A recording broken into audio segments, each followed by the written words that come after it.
Bismillahirrahmanirrahim. Assalamualaikum warahmatullahi wabarakatuh. Di sini kenalkan lagi saya Muhammad Fauzan Wilasar dengan 3 digit NIM AIR 059 dari Teknologi Rekayasa Otomasi Undip angkatan 2023. Jadi di sini saya akan menjelaskan tentang materi instalasi dan dasar Simulink, instalasi MATLAB dan dasar Simulink. Jadi sini pertama-tama saya akan menjelaskan dulu gimana sih sejarah singkat MATLAB dan penggunaannya dalam bidang otomasi industri dan kontrol sistem terlebih dahulu.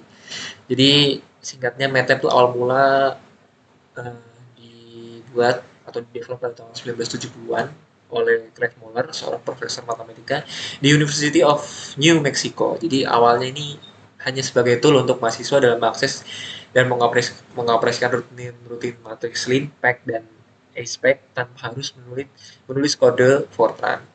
Nah, pada tahun 84 bersama Jack Little Steve Bangert, Moller mendirikan MathWorks dan secara resmi merilis MATLAB versi komersial pertama kalinya. Untuk perkembangannya ini MATLAB terus berkembang ya tiap tahunnya dengan penambahan toolbox untuk berbagai bidang, kontrol, signal processing, math processing, machine learning, dan banyak juga lainnya.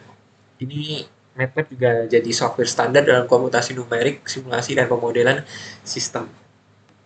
Lalu untuk penggunaan MATLAB dalam otomasi industri sendiri ini biasanya digunakan oleh simulasi dan pemodelan proses. Jadi MATLAB ini digunakan bersama Simulink untuk membuat model dinamis dari mesin, robot, konveyor, dan sistem produksi. Ini memungkinkan perusahaan untuk menguji sistem sebelum implementasi di dunia nyata. Jadi lebih hemat biaya dan waktu.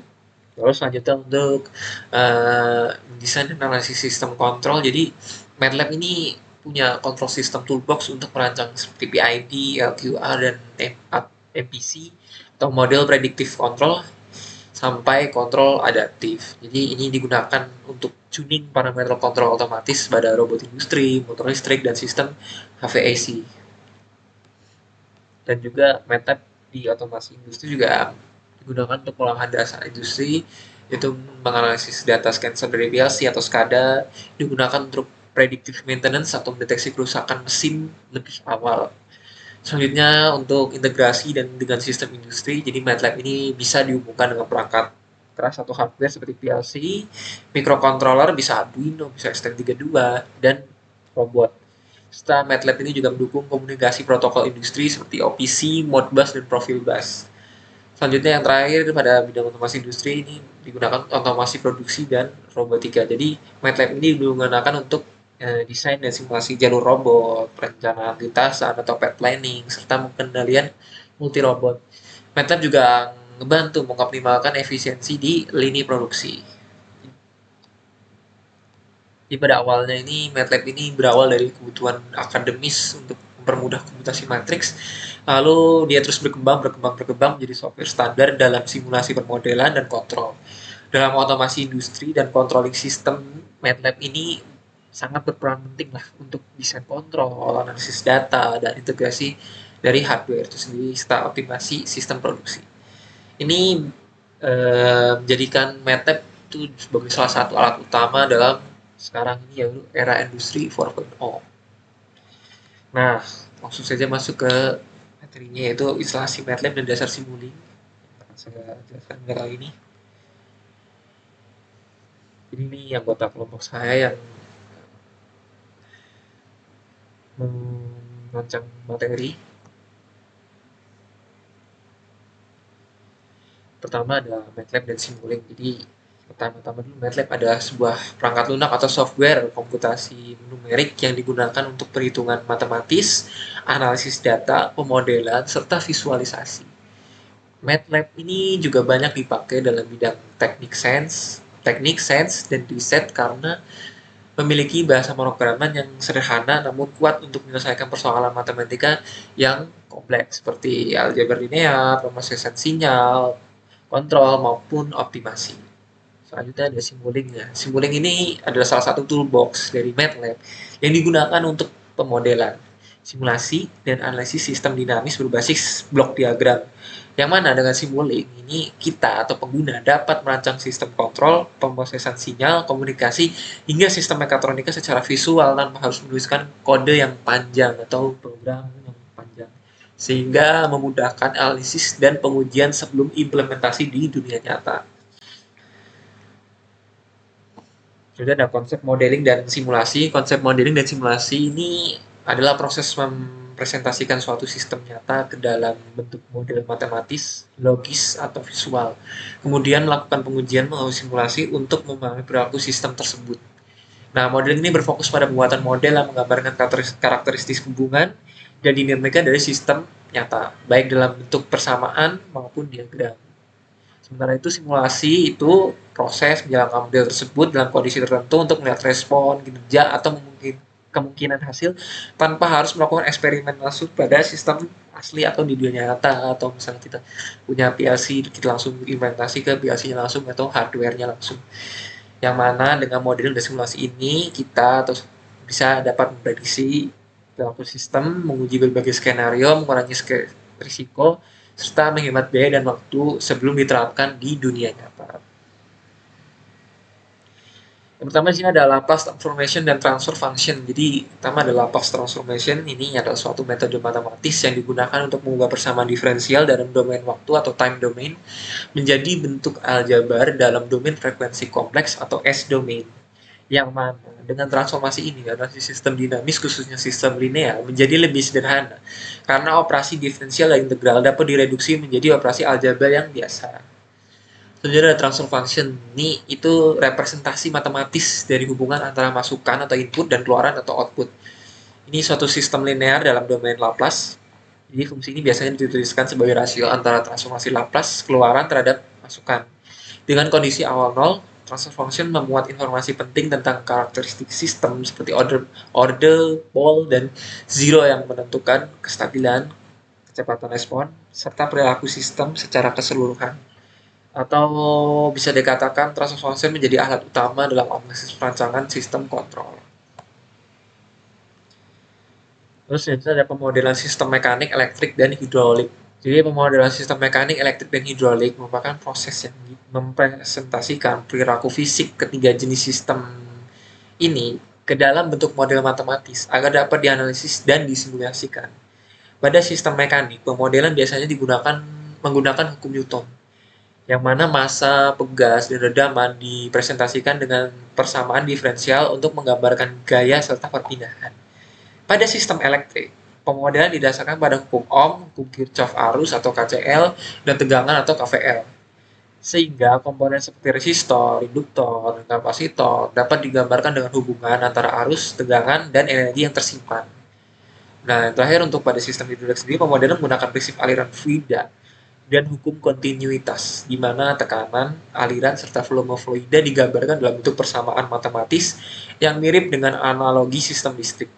Sehingga pemodelan ini ketiga jenis sistem tadi dapat dibandingkan melalui analogi fisik, misalnya gaya dengan tegangan, kecepatan dengan arus. Selanjutnya ini ada rangkaian gelombang sinus sederhana. Jadi di sini ada gambaran rangkaian sinus sederhana dan hasil gelombang sinusnya ya. Di sini pertama ada sine wave untuk blok yang di sebelah kiri ini. Ini digunakan untuk menghasilkan sinyal berbentuk gelombang sinus. Jadi untuk menghasilkan sinyal yang bentuknya seperti ini. Kemudian ini ada scope atau blok yang di sebelah kanan ini. Ini digunakan untuk menampilkan sinyal yang masuk dalam bentuk grafik terhadap waktu seperti osiloskop digital. Nah, jadi yang untuk menampilkan gelombang berbentuk sinus ini adalah scope-nya itu sendiri. Nah, gelombang sinus ini merupakan salah satu bentuk sinyal periodik paling dasar yang sering digunakan dalam analisis sistem dinamis, kontrol, dan komunikasi. Selanjutnya adalah rangkaian gelombang sinus sederhana dengan gain. Jadi gain ini memperkuat atau memperkecil amplitude sinyal dengan faktor pengalih tertentu. Nah, di sini penambahannya ada pada blok gain ini yang ada di tengah ini. Ini berfungsi untuk mengatur besarnya amplitude sinyal sinus yang ditampilkan pada scope. Selanjutnya adalah rangkaian perbandingan gelombang sinus dengan MUX atau multiplexer. Jadi ini digunakan untuk menggabungkan lebih dari satu sinyal menjadi satu vektor sinyal. Dengan MUX, Scope bisa menampilkan beberapa sinyal sekaligus untuk dibandingkan, misalnya perbedaan amplitudo sebelum dan sesudah gain. Nah, ini sini ada gain blocknya tadi. Sini ada multiplexernya ya. Ini untuk hasil keluaran sinyalnya itu sendiri. Okay, next. Soalnya ada source blocks ini, jadi source block itu sumber masukan atau sinyal yang berfungsi sebagai input untuk sistem simulasi sehingga seolah-olah menggantikan sensor di dunia nyata, bisa berupa sinyal sederhana atau konstan, step sinus, atau data lebih kompleks atau acak, custom, dari file atau workspace. Nah, untuk nama source box di sini pertama ada konstan, ini fungsinya menghasilkan nilai tetap sepanjang simulasi, contoh outputnya itu 5 atau nilai konstan. Kemudian ada step, ini fungsinya memberikan sinyal lonjakan pada waktu tertentu, contoh outputnya adalah 0 sampai 1 pada T sama 2 detik. Ini ada sine wave, sini fungsinya menghasilkan sinyal gelombang sinusoidal, contoh outputnya sin, dalam kurung sin PFT. Lanjut ada square wave, ini menghasilkan sinyal gelombang kotak ya, jadi contoh outputnya itu 1 sama negatif 1 bergantian. Ini ada rem, ini fungsinya untuk menghasilkan sinyal naik linear yang seiring waktu, contoh outputnya ya 0, 1, 2, 3. Lalu ada pulse generator, ini membuat pulsa periodik atau on off, ya outputnya tentu saja karena on off jadi hanya 1, 0, 1, 1, 0, 0 atau 1 ya. Alhamdulillah ada random number, ini untuk menghasilkan bilangan acak atau Gaussian uniform, di mana contoh outputnya ada 0,1, 0,9, 0,4. Ini ada from workspace, ini fungsinya untuk mengambil data dari variabel MATLAB atau eksternal, jadi outputnya 1, 2, 3, bisa 2, 3, 4. Signal builder ini fungsinya untuk membuat bentuk sinyal sesuai dengan desain yang kita inginkan. Ini outputnya ya berupa grafik custom. Kemudian ada clock atau ini untuk menghasilkan waktu simulasi. Outputnya bisa T 0,01, 0,2 dan seterusnya. Selanjutnya ada sync blocks ini, yaitu blok yang digunakan untuk menampilkan, menyimpan atau mengirim hasil output dari sistem simulasi. Nah, sync itu menerima keluaran bisa berupa tampilan grafik, angka, file atau ke workspace MATLAB. Untuk sync block, nama sync block yang pertama ini ada display. Fungsinya untuk menampilkan sinyal dalam bentuk angka di layar. Misalnya contoh outputnya nilai sensor 5 misalnya. Scope ini menampilkan sinyal dalam bentuk grafik terhadap waktu. Ya, outputnya seperti yang tadi sebelumnya sudah saya tunjukkan, itu berupa grafik tegangan versus waktu. XY graph ini untuk menampilkan hubungan antara dua sinyal X versus Y. Contoh outputnya ya grafik posisi X dan Y. Tentunya tentu workspace ini untuk menyimpan hasil simulasi ke workspace MATLAB untuk analisis lebih lanjut. Contoh outputnya bisa variabel hasil simulasi. Tentunya tentu file ini untuk menyimpan data ke file eksternal atau seperti MIT, TXT, CSV dan lain-lain. Contoh outputnya ya file data hasil simulasi itu sendiri. Audio device writer ini fungsinya untuk mengirim sinyal ke speaker atau audio. Itu saja karena namanya juga audio device, jadi outputnya pun suara atau audio. Kalau ada video viewer ini untuk menyambungkan sinyal video, outputnya tentu saja ini untuk menampilkan frame video. Selanjutnya ada string box. Ini blok yang digunakan untuk menampilkan, menyimpan, atau mengirim hasil output dari sistem simulasi. Maka sync itu menerima keluaran bisa seperti tadi ya, ke workspace MATLAB. Ini materi yang sama ya, jadi kita langsung skip saja. Selanjutnya ada math library, jadi ini ada blok matematika yang digunakan untuk memproses nilai konstanta sesuai dengan fungsi yang dipilih. Lalu hasilnya ditampilkan pada display, yang mana cara kerjanya adalah setiap constant block memberikan input angka tetap, kemudian dimasukkan ke math function block atau blok fungsi tertentu, misalnya akar, sin, eksponensial, pembulatan, maupun polinomial. Setelah fungsi tersebut dijalankan, hasil perhitungan dikirim ke display block agar penggunanya dapat atau kita sebagai user MATLAB dapat melihat output secara langsung. Contohnya konstanta 0 jika dimasukkan ke fungsi eksponensial E pangkat U menghasilkan nilai 1. Konstanta 4 dimasukkan ke fungsi akar kuadrat menghasilkan 2. Konstanta 3,5 melalui eh, fungsi pembulatan atau fix menghasilkan 3. Konstanta 3,14 melalui fungsi sinus menghasilkan sekitar 0,00159 dan konstanta 2 dimasukkan ke fungsi polinomial P dan U sama dengan U pangkat 2 menghasilkan 4. Tetapi dalam model ini ditetapkan agar keluarannya adalah 3. Secara umum, sebenarnya MATLAB library ini di Simulink bekerja dengan prinsip memetakan input ke dalam fungsi matematika tertentu secara otomatis dan real time, sehingga sangat membantu dalam pemodelan simulasi serta analisis sistem tanpa harus menuliskan persamaan matematis secara manual. Selanjutnya adalah matriks atau dalam video blog matriks pada Simulink ini berfungsi untuk melakukan operasi matematis terhadap elemen-elemen dalam sebuah matriks atau vektor. Yang mana cara kerjanya adalah setiap konstan blok menyediakan input berupa vektor atau matriks. Lalu blok matriks melakukan operasi sesuai fungsi yang dipilih dan hasilnya akhirnya ditampilkan melalui display blok, misalnya input min 1, min 2, min 3, min 4 diproses dengan fungsi max sehingga outputnya adalah nilai terbesar yaitu min 1. Input 1, 2, 3, 4 diproses dengan fungsi min, maka hasilnya adalah yang nilai terkecil yaitu 1. Pada input 2 dan of elements yang menghitung hasil kali seluruh elemen vektor sehingga keluarannya adalah 2 kali 3 atau sama dengan 6. Sehingga input 3, 4, 5 melalui blok sum of elements hasil penjumlahan seluruh elemen yaitu 3 ditambah 4 ditambah 5 itu sama dengan 12. Di sini bisa dilihat bahwa blok matriks ini pada Simulink memungkinkan kita sebagai pengguna untuk melakukan berbagai operasi matriks seperti maksimum, minimum, penjumlahan, perkalian, dan banyak lainnya. Secara langsung tanpa harus menuliskan rumus manual sehingga sangat berguna dalam pemodelan dan simulasi sistem yang membutuhkan manipulasi data berbentuk vektor atau matriks. Selanjutnya adalah fungsi buatan pengguna atau user defined function.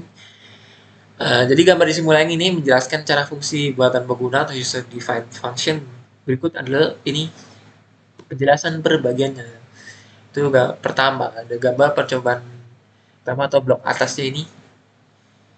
Ini adalah alur percobaan pertama yang sudah diatur, yaitu blok pertama kita menggunakan blok konstan ini. Ini untuk menyediakan nilai input tunggal yang konstan. Nilai ini akan menjadi variabel U untuk fungsi. Nah, selanjutnya adalah blok F dalam kurung U ini. Ini adalah fungsi buatan pengguna. Blok ini mengambil nilai dari blok konstan sebagai input atau U dan memprosesnya menggunakan ekspresi matematika yang telah ditentukan oleh kita sebagai pengguna. Tentunya yang terakhir ini adalah blok display ini untuk mengambil hasil numerik dari output blok F dalam kurung U. Selanjutnya yang bawahnya ini adalah window pengaturan fungsi atau pop-up. Window ini muncul saat pengguna mengklik 2 kali atau pengguna mengklik 2 kali pada blok F atau U ini dan menunjukkan cara fungsi tersebut dikonfigurasi. Jadi blok ini bisa dikonfigurasi.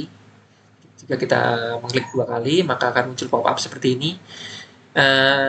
Yang pertama ada function expression. Ini adalah tempat di mana ekspresi matematika untuk fungsi tersebut ditulis. Nah, contohnya ini rumusnya adalah sin U kali Pi tambah cos U kali dalam kurung U kali Pi. Ini berarti bahwa blok F atau U akan menghitung sin dari input U yang dikalikan maksud saya dengan Pi lalu menjumlahkannya dengan cos dari input yang sama.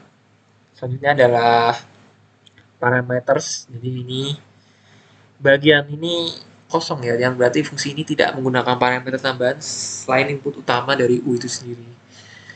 Selanjutnya sample time ini menggunakan nilai 1, menunjukkan bahwa fungsi dihitung setiap 1 detik selama simulasi.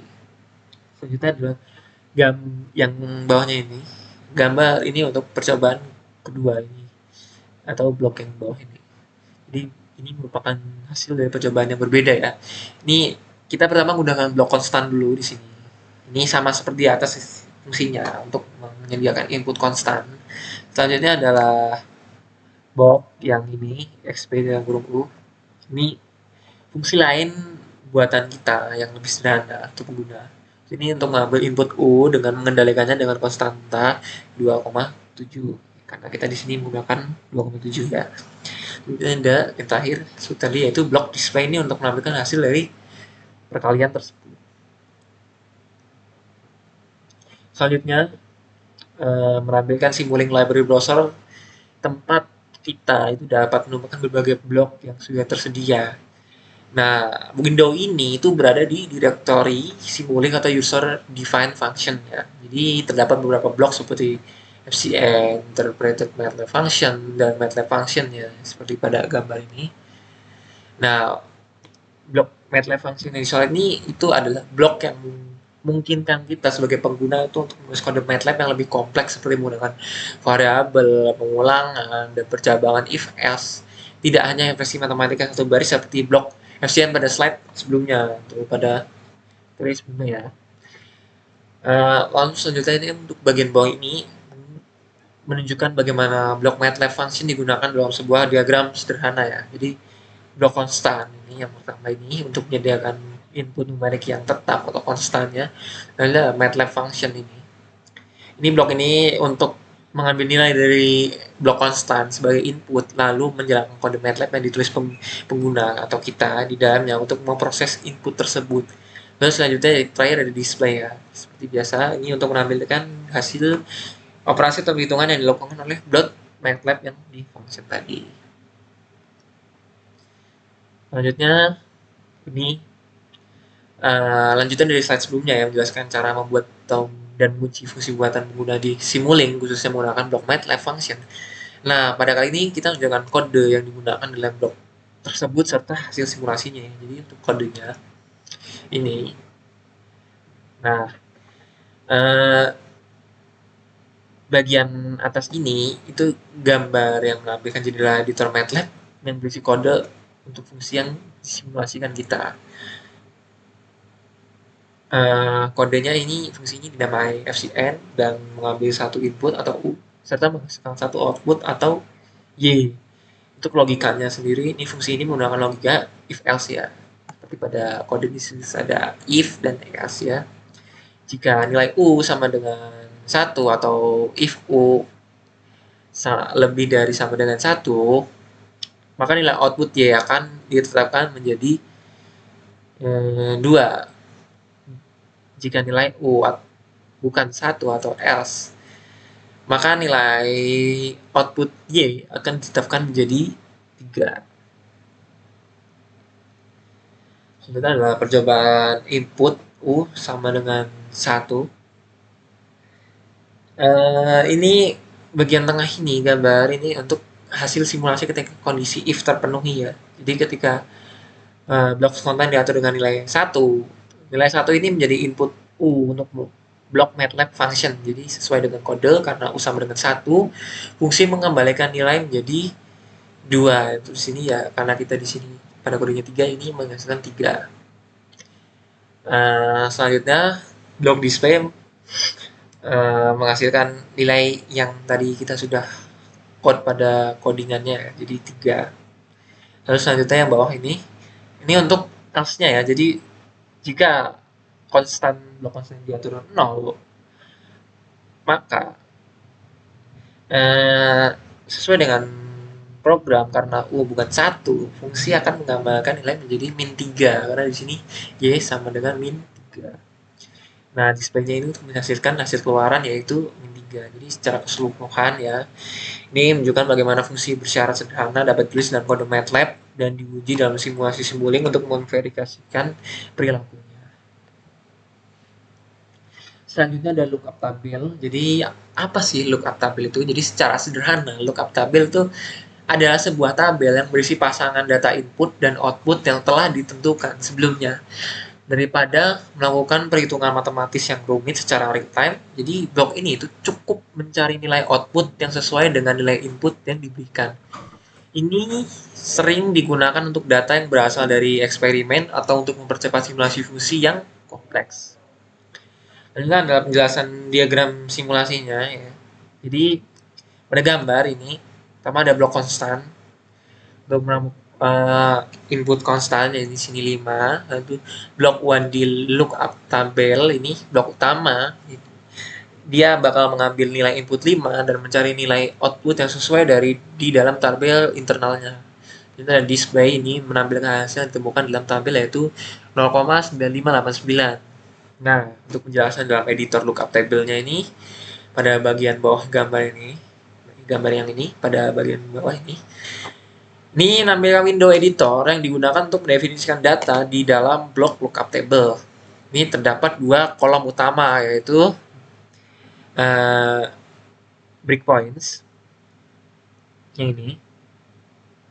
Nah, ini berisi nilai-nilai input atau mirip dengan sebuah X pada grafik. Nah, dalam kasus ini nilainya berkisar dari min 5 sampai dengan 5. Selanjutnya adalah data kolom. Ini berisi nilai-nilai output yang sesuai dengan setiap breakpoint atau mirip dengan sumbu Y. Nah, di sini kita bisa melihat bahwa pada breakpoint dengan nilai 5, data yang terkait ada 0,9589. Ini membuktikan bahwa lookup table mengambil input 5 dan langsung mengembalikan nilai output yang telah disimpan dalam table, yang kemudian ditampilkan pada blok display. Selanjutnya adalah multiplexer dan demultiplexer atau MUX dan demux. Jadi pertama, apa sih itu multiplexer? Jadi multiplexer itu adalah sebuah blok dalam simulink yang berfungsi untuk menggabungkan beberapa sinyal input menjadi satu sinyal output tunggal. Blok ini itu sangat berguna saat kita pengen memproses atau melihat beberapa sinyal secara bersamaan seperti pada satu grafik scope. Sini untuk gambar diagramnya, diagram simulasinya. Jadi ini gambar yang menunjukkan alur simulasi yang menggunakan multiplexer. Pertama ini adalah blok sine wave ini untuk membangkitkan sinyal gelombang sinus yang berfungsi sebagai input pertama. Selanjutnya ada gain. Ini untuk mengambil sinyal gelombang sinus dan mengalihkannya dengan sebuah konstanta. Ini menciptakan sinyal gelombang sinus kedua dengan amplitudo yang berbeda. Selanjutnya adalah ini ada blok MUX atau blok ini menerima dua input atau gelombang sinus asli dan gelombang sinus yang diperkuat dan menggabungkannya menjadi satu output. Selanjutnya sini yang terakhir ada scope. Ini untuk menerima input tunggal dari blok MUX dan menampilkan kedua sinyal gelombang sinus tersebut dalam satu grafik seperti pada gambar yang ada di bawah ini ya. Nah, untuk tampilan outputnya ini grafik ini menunjukkan dua gelombang sinus yang diplot bersamaan. Satu gelombang adalah sinyal sine wave asli, gelombang yang lain adalah sinyal dari blok gain yang telah diperkuat. Nah, jadi tujuannya ini adalah untuk menunjukkan bagaimana blok multiplexer ini memungkinkan kita untuk mengamati atau menganalisis dua atau lebih sinyal secara bersamaan pada satu alat visualisasi. Selanjutnya itu demultiplexer ya. Jadi apa sih demultiplexer? Demultiplexer itu adalah kebalikan dari multiplexer. Ini fungsinya adalah untuk memisahkan satu sinyal input gabungan menjadi beberapa sinyal output aslinya. Jadi demux ini sangat berguna ketika kita perlu menganalisis atau memproses setiap sinyal komponen secara terpisah setelah digabungkan oleh MUX atau multiplexer ya. Jadi ini ada diagram simulasinya yang atas. Yang pertama di sini ada sine wave ya. Jadi kita ada sine wave, ada gain. Lalu jadi sinyal inputnya ini itu sinyal gelombang sinus atau sine wave dan sinyal konstan dari blok konstan. Ini digabungkan menjadi satu oleh blok multiplexer dulu atau yang ini nih. Nah, selanjutnya sinyal gabungan output tunggal dari multiplexer ini kemudian menjadi input blok untuk demultiplexer. Sinyal terpisah atau blok demultiplexer ini mengambil sinyal gabungan tersebut dan memisahkannya kembali menjadi dua sinyal output yang terpisah. Untuk tampilan outputnya, setiap sinyal output dari demux dihubungkan ke blok scope masing-masing untuk dilihat. Nah, seperti lihat sini kita ada 3 scope ya. Untuk tampilan outputnya ini Uh, Grafik atas ini menunjukkan sinyal gelombang sinus yang merupakan salah satu sinyal asli, yang bawahnya itu sinyal konstan yang merupakan sinyal aslinya. Nah, kedua grafik ini membuktikan bahwa demultiplexer ini berhasil memisahkan sinyal gabungan jadi dua sinyal komponennya sehingga masing-masing dapat dilihat pada grafik yang berbeda. Selanjutnya adalah selector dan switch. Jadi pada Simulink juga ada selector dan switch ini berfungsi untuk memilih sinyal atau nilai tertentu berdasarkan kondisi yang ditentukan. Yang mana cara kerjanya adalah selektor atau multiple switch digunakan ketika terdapat beberapa input konstanta, lalu sistem akan memilih salah satu nilai sesuai indeks yang diberikan. Misalnya terdapat beberapa input konstanta seperti 4, 0, 9, 3, 7, kemudian melalui multiport switch ini dipilih salah satunya sesuai dengan nilai control index dan hasilnya ditampilkan pada display. Dengan demikian blok ini berguna untuk pemilihan nilai di antara beberapa opsi input. Sementara itu switch bekerja dengan logika perbandingan, yaitu memilih antara dua sinyal berdasarkan suatu kondisi. Pada selektor dan switch terdapat input konstanta 6 dan 1 misalnya yang masuk ke switch dengan nilai ambang batas 4. Kemudian jika input kontrol memenuhi syarat misalnya lebih besar dari atau sama dengan 4, maka switch akan memilih input pertama. Jika tidak, maka input kedua yang dipilih. Dalam contoh pada video penjelasan yang dibagikan, uh, karena input memenuhi kondisi, maka nilai yang ditampilkan adalah 6. Secara keseluruhan juga selector dan switch di Simulink ini mempermudah proses kita dalam memodelkan sistem dengan logika percabangan dan pemilihan data. Selector atau multiport switch ini cocok untuk memilih salah satu input, salah satu dari banyak input, sedangkan switch cocok digunakan untuk keputusan biner atau dua pilihan berdasarkan kondisi yang logis. Ini menjadikan keduanya penting dalam simulasi sistem kontrol maupun sistem logika keputusan. Selanjutnya ada subsistem pada Simulink ini beberapa blok yang digabungkan menjadi satu kesatuan untuk mempermudah pemodelan, pengorganisasian, dan pemahaman sistem yang kompleks. Cara kerjanya ada sendiri, subsistem ini berfungsi sebagai wadah atau kontainer yang menampung rangkaian blok-blok dasar. Sehingga pengguna hanya perlu melihat tampilan sederhana dari luar tanpa harus selalu membuka detail internal.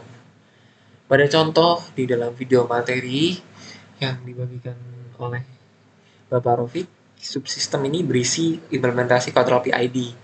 Sehingga masukan atau in1 pertama kali dilewatkan beberapa gain block yang mewakili konstanta KP, KI, dan KD. Jalur pertama langsung dikalikan dengan KP sebagai bagian proporsional, jalur kedua dikalikan dengan KI, kemudian masuk ke integrator box untuk masukkan aksi integral, dan jalur ketiga dikalikan dengan KD lalu proses oleh derivatif blok untuk menghasilkan aksi turunan. Ketiga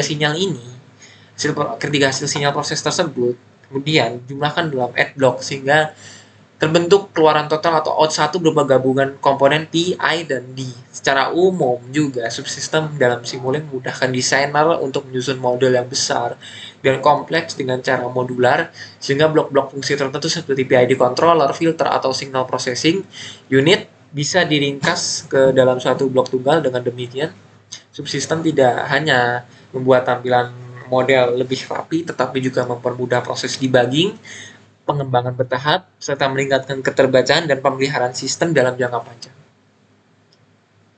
Selanjutnya ada using M-files. Di dalam Simulink itu, cara menghubungkan perintah atau script MATLAB atau M-file dengan model Simulink untuk menjalankan simulasi itu lebih fleksibel. Yang mana cara kerjanya adalah M-file ditulis terlebih dahulu di MATLAB dengan ekstensi .m, berisi definisi variabel, parameter, atau persamaan yang diperlukan.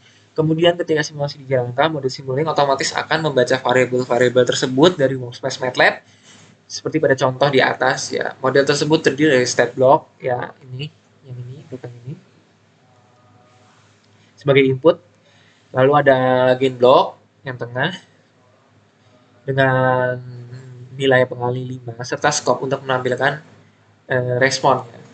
Jika nilai gain tidak ditentukan langsung di dalam blok, melainkan didefinisikan di M-file misalnya K sama dengan 5, maka blok gain akan menggunakan variabel K dari workspace MATLAB sehingga dengan ini kita atau pengguna dapat dengan mudah mengubah parameter hanya melalui script tanpa harus mengedit blok persatu di dalam Simulink. Jadi secara keseluruhan juga M-Files ini dalam Simulink juga sangat bermanfaat untuk membuat model lebih dinamis karena pengguna atau kita bisa memanfaatkan kemampuan pemrograman MATLAB untuk mendefinisikan parameter sistem atau gain, konstanta, koefisien, dan sebagainya, menjalankan simulasi secara otomatis menggunakan perintah dalam script. Juga selanjutnya melakukan analisis hasil simulasi, plotting atau optimasi parameter langsung dari M-File. Jadi dengan begitu, integrasi M-File dan Simulink ini memberikan fleksibilitas yang tinggi, efisiensi dalam pemodelan, serta kemudahan melakukan eksperimen tanpa harus mengubah desain model secara manual. Nah, untuk kesimpulannya, jadi MATLAB dan Simulink ini merupakan alat bantu modelan dan simulasi sistem yang dinamis, yang mana dalam materi yang kali ini mencakup pengenalan dasar terhadap konsep modeling dan simulasi, dasar sistem dinamis meliputi transformasi Laplace, transfer function, serta pemodelan sistem mekanik, elektrik, dan hidrolik. Selain itu dibahas juga pengenalan sistem kontrol menggunakan diagram blok. Selanjutnya ada dasar menggunakan Simulink, masuk cara mengoperasikan Simulink, dan penjelasan berbagai blok penting seperti source, sink, math library, matrix, user defined function, lookup tables, mux atau demux atau bus, selector, switch, serta logic operation. Dengan memahami materi ini, kita dianggap mampu membangun model sistem yang sederhana, melakukan simulasi, menganalisis perilaku sistem menggunakan Simulink sebagai dasar untuk mempelajari sistem kontrol yang lebih lanjut. Terima kasih. Dan cukup sekian dari saya. Kurang lebihnya mohon maaf. Assalamualaikum warahmatullahi wabarakatuh.